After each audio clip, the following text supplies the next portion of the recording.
Assalamu alaikum. Wa alaikum assalam wa rahmatullahi wa barakatuh. Zakir bhai, what is the difference between Nabi and a Rasool? Brother, the question, what is the difference between a Nabi and a Rasool?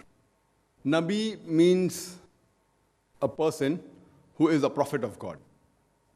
And Rasool is a prophet of God who has got risalat, who has got a message, and that word is messenger. So Nabi is just a prophet of God who has been sent down to warn them, to guide them. But a prophet to whom a message has been given, a wahi has been given, is called a Rasool. He brings the risalat, brings the message.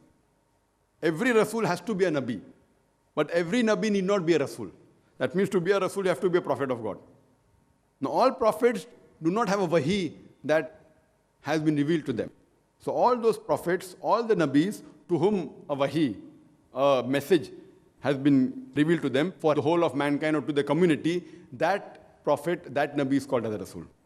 So therefore in the Quran, when we analyze this mentioned in the Quran in Surah Azab, chapter number 33, verse number 40, مَا كَانَ مُحَمَّدٌ أَبَا أَحَدٍ مِّن رِجَالِكُمْ وَلَٰكِنَّ رَسُولَ اللَّهِ وَخَاتَمَ النَّبِيِّينَ وَكَانَ اللَّهُ بِكُلِّ شَيْءٍ عَلِيمًا. That Prophet Muhammad, peace be upon him, is not the father of any of you men, but he is a messenger of God. And he is a seal of the prophets.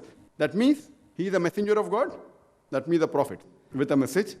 As well as says, he is the seal of the prophets. That means after him no prophet will come. So the moment it says no prophet will come, it is understood no Rasul will also come. Because to become a Rasul, you have to be a Nabi. To become a messenger, you have to be a prophet. So this verse says that Prophet Muhammad sallallahu alaihi wasallam is a messenger of God and is the last prophet. That means he is the last prophet and the last messenger. After that, if anyone claims that he is a prophet of God or a messenger of God, he requires a psychiatrist. Hope that answers the question.